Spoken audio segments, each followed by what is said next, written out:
কিভাবে অসহায়ের মতো এরা দেখে ভোট চুরি হয়, ভোট লুট হয়। Hi friends, welcome to my channel.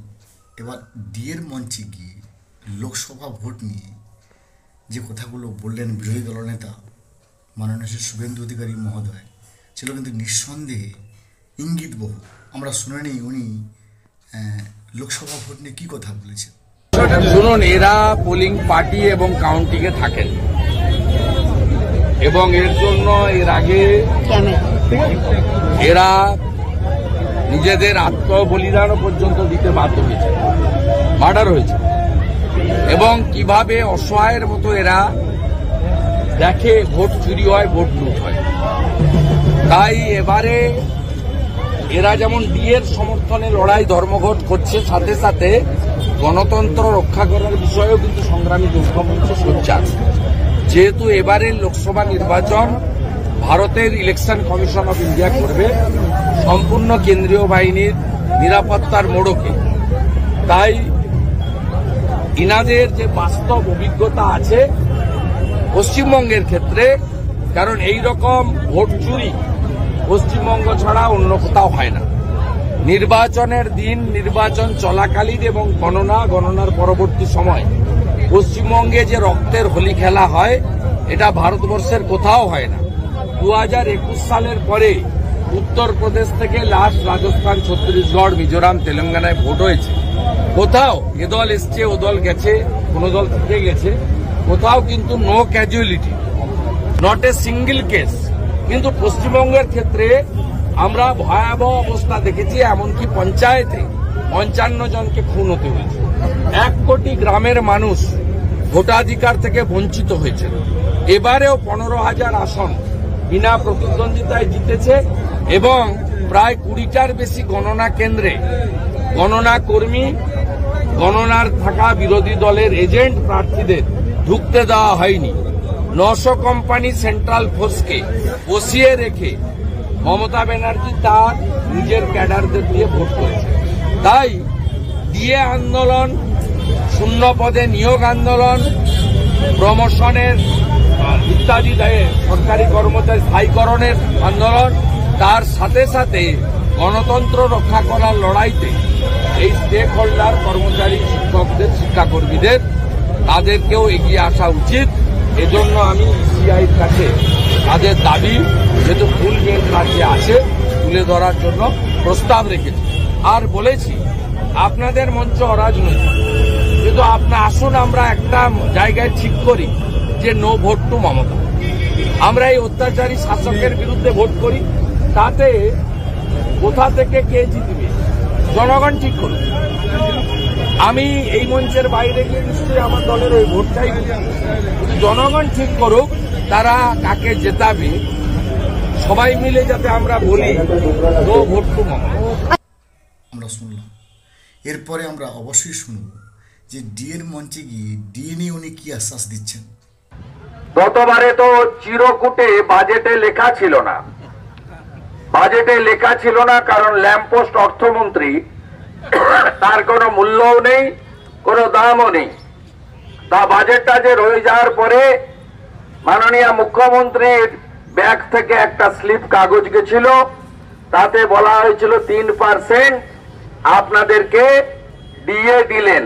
উনার ভাষায় তো উনি অনেক ভাষা বলেছেন, কখনো ভিক্ষা বলেছেন, কখনো ঘেউ ঘেউ করবেন না বলেছেন।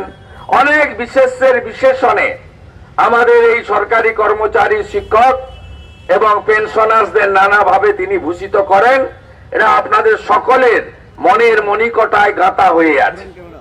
সেদিন 4% ডিএ এনহ্যান্সমেন্টের কথা বলা হয়েছে এবং সরকারি কর্মচারী, শিক্ষক বা সংগ্রামী যৌথ মঞ্চের যে আন্দোলনের একটা চাপ আছে, এই চাপে যে সরকার ভীত এবং সন্ত্রস্ত, এবং এই চাপ যে দিনের পর দিন বাড়ছে, আপনাদের দাবি যে ন্যায়সঙ্গত, এটা এই সরকার মুখে স্বীকার না করলেও মনে মনে আতঙ্কিত অবস্থায় থাকে আপনাদের এই আন্দোলনের জন্য। তাই গতবারে 3% চিরকুটে এসেছিল, পঞ্চায়েত ভোট বালাই ছিল। আর এবারে তো লোকসভা নির্বাচন, পঞ্চায়েতে চতুর্থ স্তরীয় ভোট লুটের মতো, চপ্পলধারী ক্যাডারদের দিয়ে ভোট করার মতো সাধারণভাবে লোকসভা নির্বাচন করা যেতে পারবে না, এটাই মুখ্যমন্ত্রী জানেন।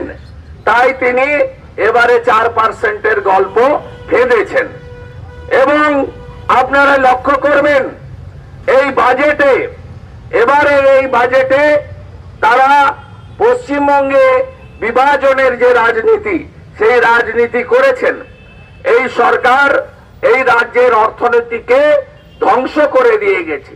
আপনি বাজেটে দেখবেন 5 লক্ষ নতুন কর্মসংস্থানের কথা বলা হয়েছে। আমি বাজেটের জবাবি আমার বক্তৃতাতে 10ই ফেব্রুয়ারি আমি বলেছি যে আপনার 1 টাকাও এই বাজেট বইতে নিয়োগ সংক্রান্ত কোনো বরাদ্দ নেই। তাই কর্মসংস্থান বা চাকরি ভাষণ আর লেটার, অ্যাপয়েন্টমেন্ট লেটারে হয় না, মাসে বেতন দিতে হয়, আর্থিক নিরাপত্তা দিতে হয়, তার প্রভিশন নেই। ঠিক একইভাবে 50 দিনের কাজ চালু করব, কিন্তু তার কোনো আইনও তৈরি হয়নি, বাজেটারি কোনো প্রভিশনও নেই।